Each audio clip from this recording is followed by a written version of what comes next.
Buenos días, mis hermanos, el Señor les bendiga. Espero que hayan tenido felices fiestas. Ahora continuamos, este es nuestro primer domingo del año, gloria al Señor. Continuamos con el mismo gozo, estudiando la palabra del Señor. Y para eso vamos a continuar con la segunda parte de Segunda de Samuel, capítulo 24. Vamos a estar estudiando en esta mañana del verso 11 al 25, pero vamos a leer nuestros textos de partida. 4 versos, honrando al Padre, al Hijo y al Espíritu Santo. Y el título es Consecuencias del censo. Continuación de la semana pasada. Leemos así. Y por la mañana, cuando David se hubo levantado, vino palabra de Jehová al profeta Gad, vidente de David, diciendo: Ve y di a David, así ha dicho Jehová, 3 cosas te ofrezco. Tú escogerás una de ellas para que yo las haga.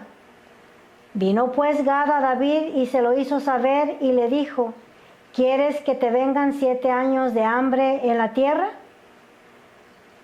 ¿O que haya 3 meses delante de tus enemigos y que ellos te persigan?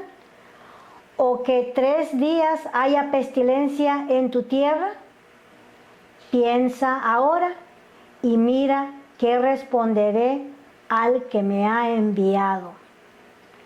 Señor mío y Dios mío, Jehová Dios de los ejércitos es tu nombre, y en el nombre de tu Hijo Jesucristo vengo delante de ti, Señor amado, para llevar, Señor del cielo, nuestra oración al trono de tu gracia, Señor, pidiendo tu ayuda, pidiendo tu dirección, maravilloso Dios, que seas tú tomando control de este estudio desde principio a fin, que tu Espíritu Santo hable a través de mis labios, Señor del cielo, que seas tú enseñándonos, que seas tú nuestro Maestro, maravilloso Dios, que mire la necesidad de nuestros corazones, Señor amado, y lo que estamos necesitando, Padre bueno.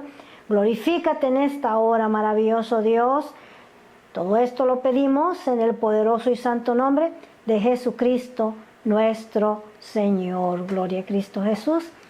Y la semana pasada aprendimos que David hizo un censo innecesario, ¿verdad? Que sus capitanes trataron de hacerlo desistir de la idea de contar al pueblo, mas sin embargo leímos que la palabra del rey prevaleció, o sea que él ganó, y de cualquier manera envió a sus capitanes desde Dan hasta Berseba, de punta a punta, para realizar este censo innecesario. Y también aprendimos que inmediatamente después de que le dieron el número de su ejército, vino a su corazón un gran remordimiento, ¿verdad? No encontró satisfacción en esa noticia que se le había dado.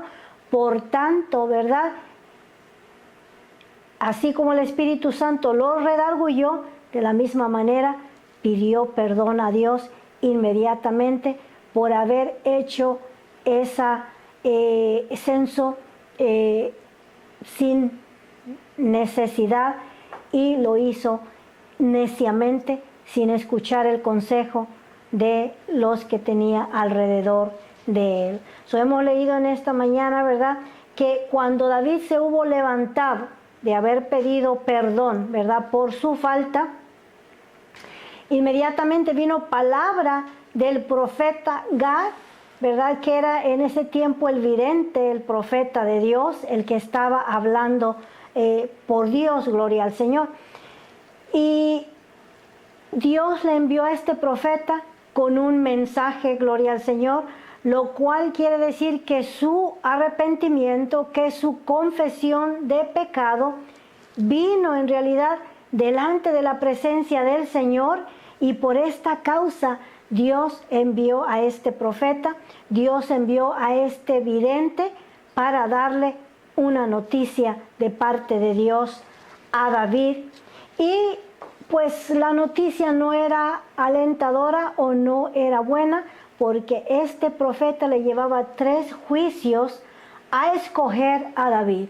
Había una disciplina que pagar, había un castigo que venía contra la nación de Israel o contra David, que era responsable por ese juicio, por lo cual Dios le envía a este profeta para que escogiera cuál era el juicio que él escogía. Y leímos ahí acerca de estos 3 juicios. Lo primero es entender que este juicio es parte del Viejo Testamento, que Jesús todavía no había venido a expiar nuestros pecados en la cruz del Calvario. Jesús aún no había establecido el perdón o la manera en que Dios iba a perdonar los pecados de los hombres a través de Jesucristo nuestro Señor, el Cordero de Dios que quita el pecado del mundo. Ahora, cuando nosotros pecamos, nuestras faltas son trasladadas inmediatamente a la cuenta de nuestro Señor Jesucristo.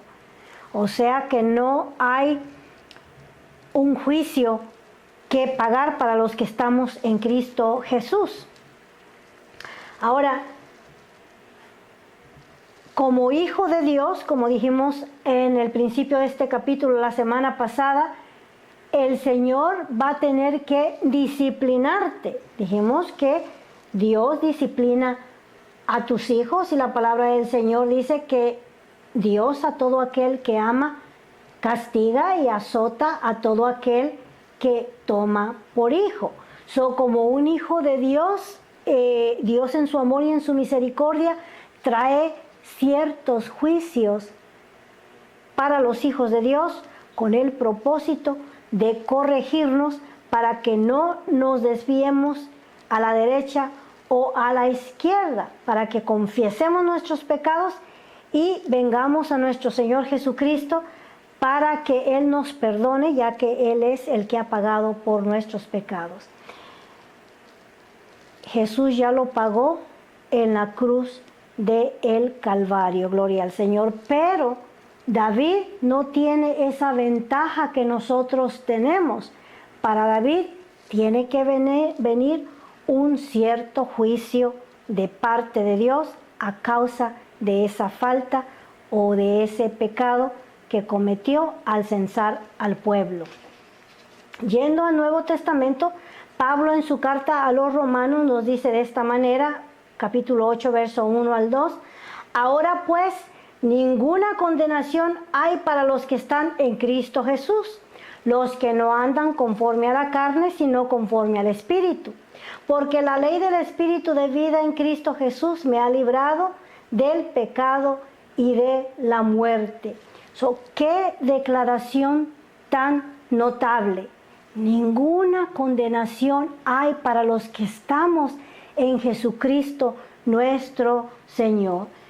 Tú que has recibido a Jesús como tu dueño, Señor y Salvador, Él también es tu abogado y declara que no hay ninguna condenación para los que estamos en Cristo Jesús.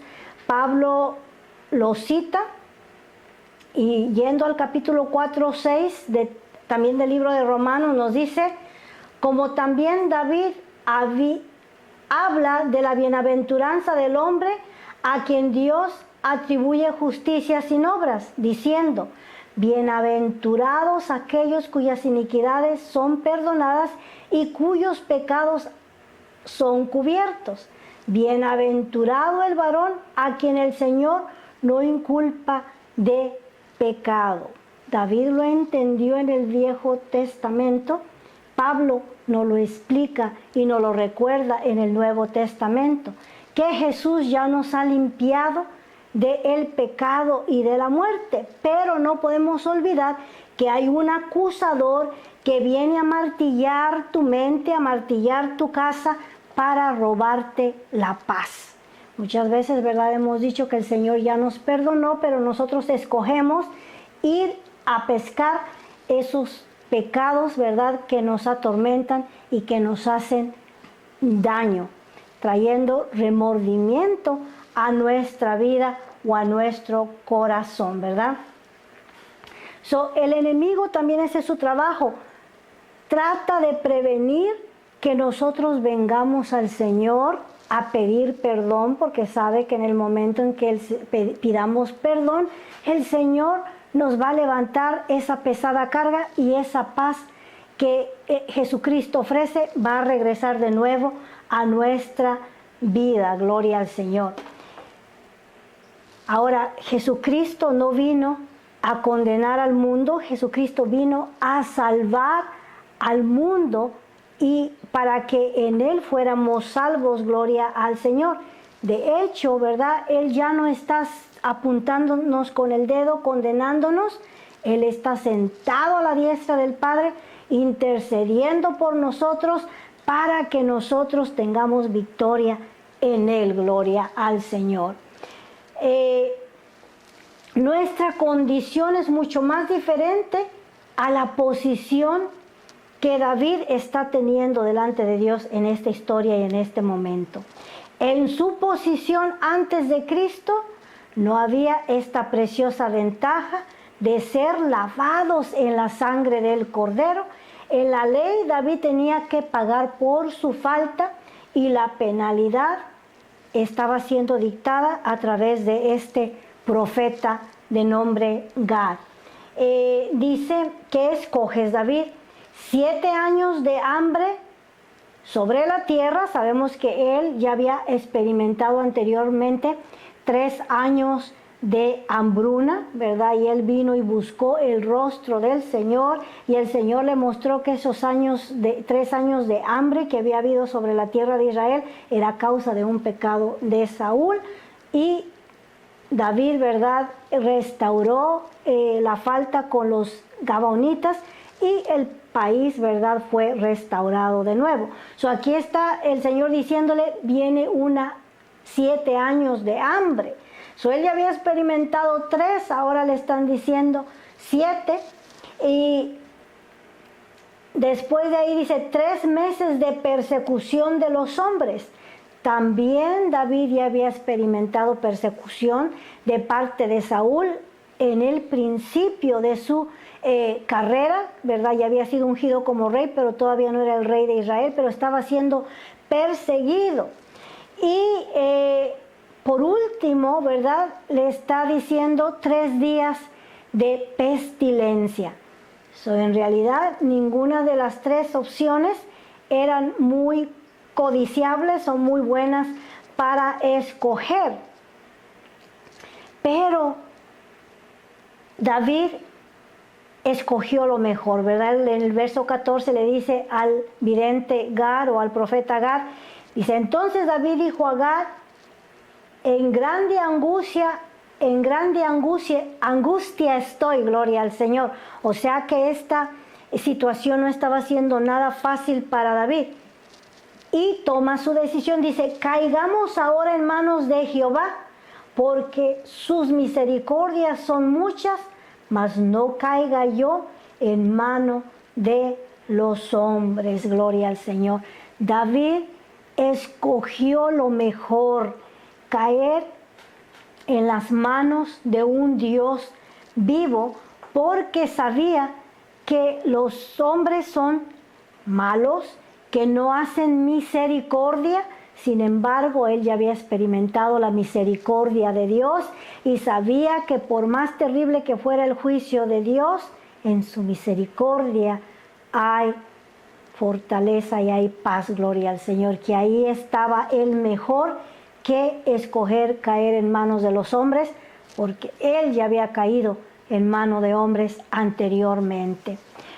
Dice el verso 15, y Jehová envió la peste sobre Israel desde la mañana hasta el tiempo señalado, y murieron del pueblo desde Dan hasta Beerseba 70,000 hombres. Hubo una plaga que atacó a Israel, ¿verdad? No sabemos en sí de qué manera se manifestó esta plaga. Anteriormente, ¿verdad?, miramos diferentes plagas y podíamos mencionar muchas, pero en esta ocasión no se nos dice qué tipo de plaga cayó sobre la nación de Israel, que murieron 70,000 hombres. Aquí, ¿verdad? El ejército que había contado David tuvo una desumación, perdió un 5% en esos 3 días de mortandad, ¿verdad? Porque escogió caer en manos de un Dios vivo, ¿verdad? No quiso los 7 años de hambruna, tampoco quiso los 3 meses de persecución de parte de los hombres, escogió, ¿verdad?, que caer en las manos de Dios, y Dios envió 3 días de pestilencia, perdió 5% de su ejército. En verso 16 dice, y cuando el ángel extendió su mano sobre Jerusalén para destruirla, Jehová se arrepintió de aquel mal y dijo al ángel que destruía al pueblo, basta ahora, detén tu mano. Y el ángel de Jehová estaba junto a la era de Arauna, Jebuseo. En Primera de Crónicas dice, ¿verdad?, que era Ornán el Jebuseo, y aquí dice Arauna el Jebuseo. En Primera de Crónicas dice que eran 3 años de hambruna, aquí dice que eran 7 años de hambruna. Esa es la diferencia entre un libro y otro libro. Ahora, dice aquí, el Señor se arrepintió del mal, ¿verdad? Dice, Jehová se arrepintió de aquel mal y dijo al ángel que destruía al pueblo, basta ahora, detén tu mano. Leemos una vez que el Señor se arrepintió, y esta frase en realidad nos cuesta entender o nos cuesta expresar en muchas ocasiones, porque yendo a Números capítulo 23 verso 19 dice que Dios no es hombre para que mienta, ni hijo de hombre para que se arrepienta. Él dijo y no hará, habló y no ejecutará. También yendo a través del, escuchando el mensaje del profeta Malaquías, nos dice en el capítulo, gloria al Señor, 10, que Dios no se arrepiente, ¿verdad? Ahora, gloria al Señor.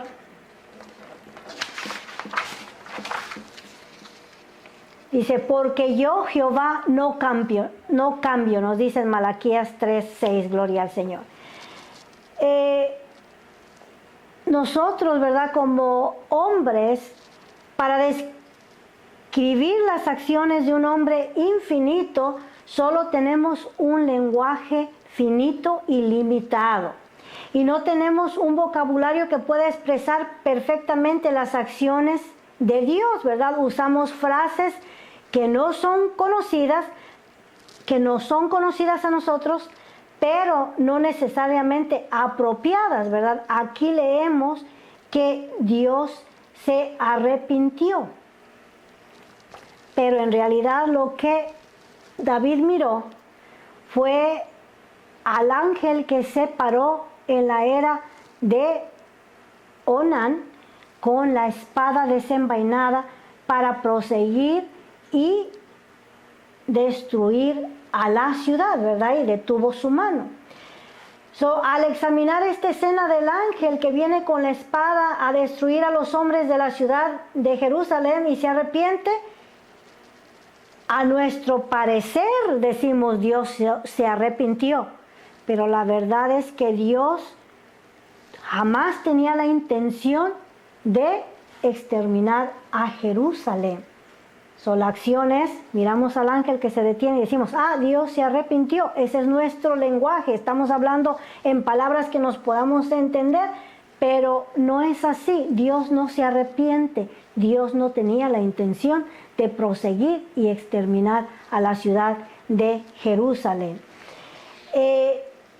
Vemos al ángel en una posición amenazante que viene a hacer eso, pero en realidad no llevaba el permiso de Dios para hacerlo, pero el escritor nos lo está poniendo como si Dios se arrepintió, ¿verdad? Y nos cuesta expresar las acciones de Dios, pero en realidad Dios no se arrepiente. Dice, y el ángel de Jehová estaba junto a la era de Arauna, Jebuseo. Ahora, la ciudad de David estaba en la montaña abajo de donde ahora conocemos como la vieja Jerusalén, llamada el monte de Ofelia. Digamos que el ángel estaba parado en la entrada de la ciudad de Jerusalén, o sea, estaba en el monte mirando hacia abajo, ¿verdad? Contemplando a la ciudad con la espada lista para atacar o para destruir, ¿verdad? Está entrando apenas a la ciudad, pero Dios le dice, detente, ya no es necesario, no lo hagas. Y David dijo a Jehová, cuando vio al ángel que destruía al pueblo, yo pequé, yo hice la maldad. ¿Qué hicieron estas ovejas? Te ruego que tu mano se vuelva contra mí y contra la casa de mi padre. Señor, yo soy el culpable. Que el castigo caiga sobre mí y sobre mi casa, pero no sobre la ciudad de Jerusalén. Vemos que aquí David sintió una gran responsabilidad por las vidas de estas personas de la ciudad de Jerusalén. Su pueblo, la ciudad de David, su ciudad estaba a punto de ser destruida. Y aquí miramos en realidad a un gran rey que está preocupado por su pueblo y al mismo tiempo el corazón de un pastor. Está diciéndole, Señor, ¿qué culpa tienen estas ovejas del mal que yo he hecho? Como un buen pastor está preocupado por sus ovejas. Estas ovejas son inocentes, Señor, perdónalas, no las castigues, que el castigo venga sobre mí y sobre mi casa, sobre mi familia, sobre mis descendientes, en pocas palabras, pero que no caiga sobre todo el pueblo. ¿Qué hicieron estas ovejas? Y en realidad, ¿verdad? El pueblo no había hecho absolutamente nada.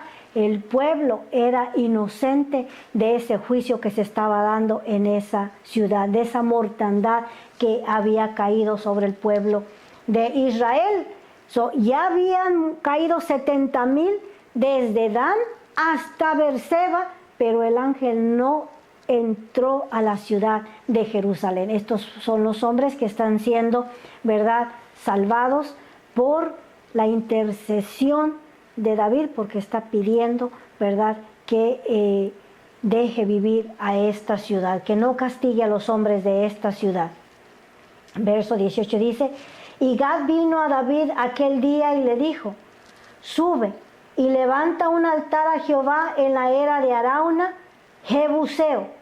Subió David conforme al dicho de Gad, según había mandado Jehová, y Arauna miró y vio al rey y a sus siervos que venían hacia él. Saliendo entonces Arauna se inclinó delante del rey, rostro a tierra, y Arauna dijo, ¿por qué viene mi señor el rey a su siervo? Y David respondió, para comprar de ti la era, a fin de edificar un altar a Jehová, para que cese la mortandad del pueblo. Arauna dijo a David, tome y ofrezca a mi señor el rey lo que bien le pareciere. He aquí bueyes para el holocausto, y los trillos y los yugos de los bueyes para la leña. El campo de la era en sí era una gran piedra redonda o plana, donde los trabajadores, ¿verdad?, cuando cosechaban el trigo, venían a lo que ellos llamaban la era para separar el trigo de la paja. Tomaban sus bueyes y los amarraban a una piedra de molino grande que la rodaban alrededor de la era para reventar los granos del trigo y separar el tamo del trigo. Y por lo normal estos lugares estaban en una peña, en una cima, donde había brisa, donde ventilaba, ¿verdad?, el aire para aventar el trigo y separar el tamo del trigo.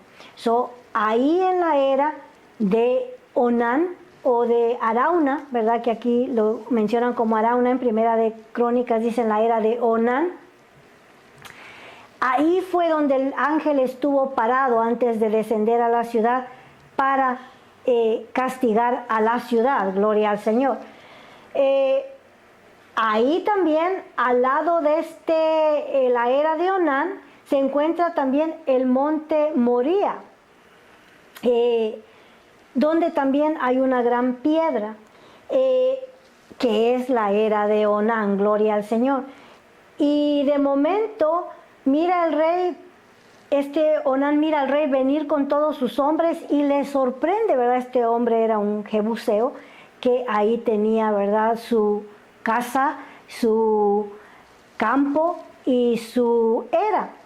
Y mira al rey venir con todos sus hombres, ¿verdad?, de confianza, y se sorprende, ¿verdad?, ¿por qué viene el rey a visitarme a mi casa? Y el rey, ¿verdad?, le explica que necesitaba comprarle la era para ofrecerle un holocausto al Señor para que ese juicio, esa mortandad por esos 3 días se detuviera. Gloria al Señor. Y dice el verso 23, todo esto, oh rey,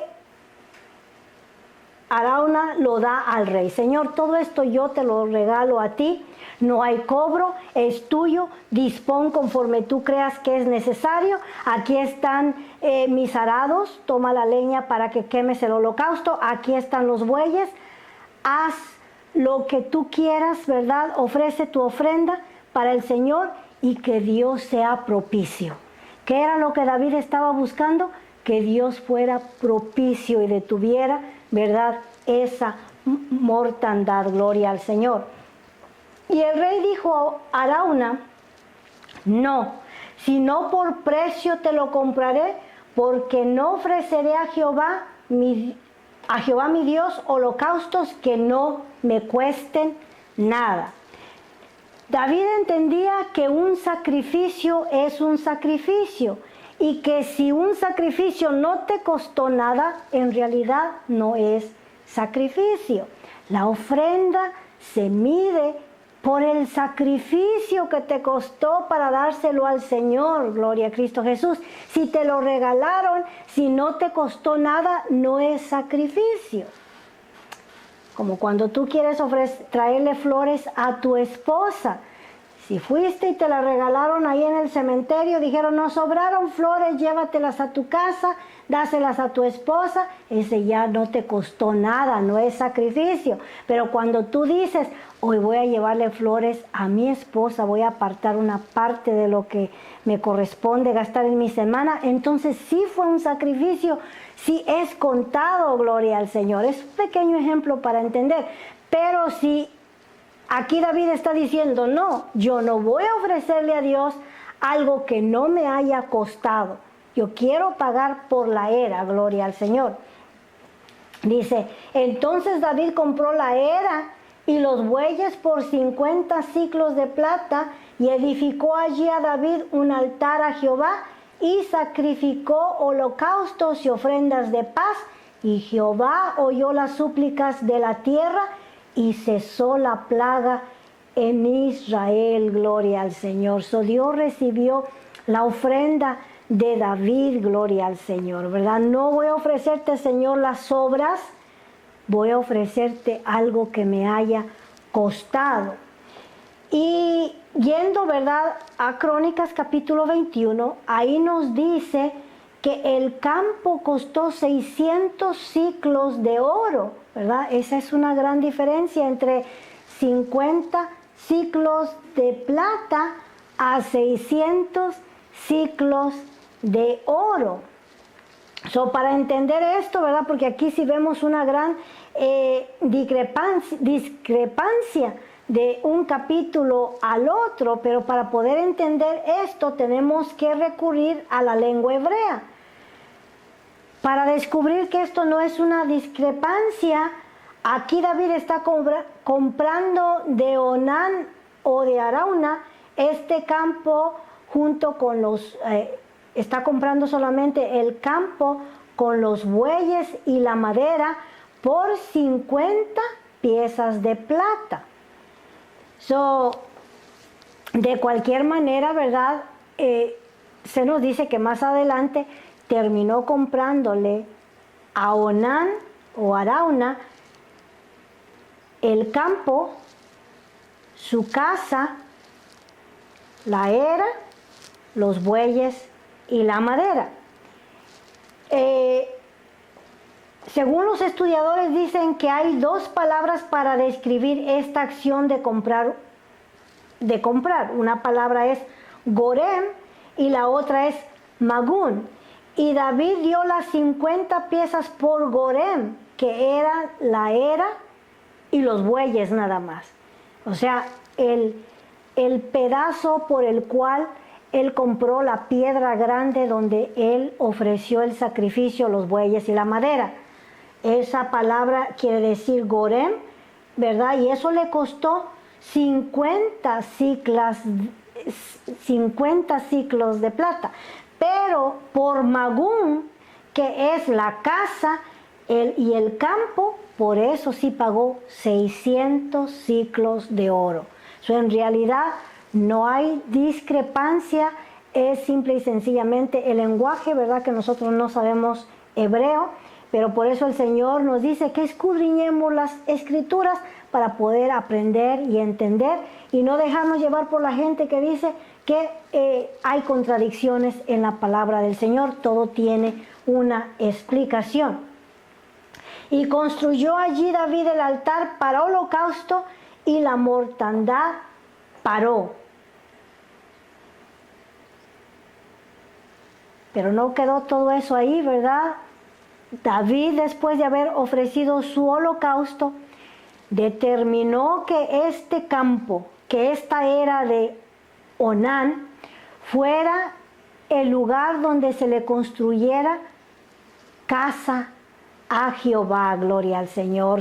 Más adelante vamos a mirar que en este mismo lugar donde David ofreció holocausto para buscar el favor de Dios y que se detuviera esa mortandad que él ocasionó con su pecado, ahí mismo su hijo Salomón va a construir el templo, gloria al Señor. Y yendo a Jerusalén, se dice que ahí en la ermita de Omar hay otra ermita que se llama la ermita de las tablas. Allí está en realidad la era de Onán. Y vamos a mirar más adelante una profecía en el libro de Ezequiel, donde vamos a ver la división y el templo del Señor va a volver a ser reconstruido, donde David lo construyó, donde le pidió a Salomón que lo construyera la primera vez, gloria al Señor. Y vemos la misericordia de Dios, que es caer, ¿verdad? Él escogió caer en manos de el Dios vivo que en la mano de los hombres, porque los hombres no son misericordiosos, ¿verdad? Yo creo que hemos aprendido un poquito, ¿verdad? Al escudriñar primera de Samuel, segunda de Samuel, gloria al Señor. Ahora vamos a pedirle la dirección al Señor para saber si continuamos con el libro de los Reyes o cambiamos con algún libro a el Nuevo Testamento, ¿verdad? Hemos prometido, ¿verdad?, ir a través de la Biblia capítulo a capítulo con la ayuda del Señor. Así nos dirija el Señor. Mientras tanto, por favor, síganos acompañando y síganos apoyando, gloria al Señor. Hacemos esto de todo nuestro corazón. No estamos buscando absolutamente nada, solamente que la palabra del Señor llegue a los hogares y traiga bendición como la ha traído para nosotros. Así es que oremos para ser despedidos. Padre que estás en gloria, maravilloso Dios, gracias Señor del cielo por este día, maravilloso Dios, en el cual, precioso Dios, hemos concluido con el libro de Segunda de Samuel. Gracias Padre Santo porque en tu Espíritu Divino nos ha acompañado, nos ha dirigido y nos ha ayudado, Señor del cielo, y pedimos, Señor del cielo, que nos vuelvas a acompañar en este caminar. Bendice a tu pueblo, maravilloso Dios. Mira al que está triste, al que está necesitado, maravilloso Dios. Al que está enfermo, levántale, Señor mío y Dios mío. Gracias por tu presencia en medio nuestro, Señor amado. Sea bendito y exaltado tu nombre. Todo esto lo pedimos en el poderoso y santo nombre de Jesucristo nuestro Señor. Ánimo, mis hermanos, el Señor les regale otra excelente semana.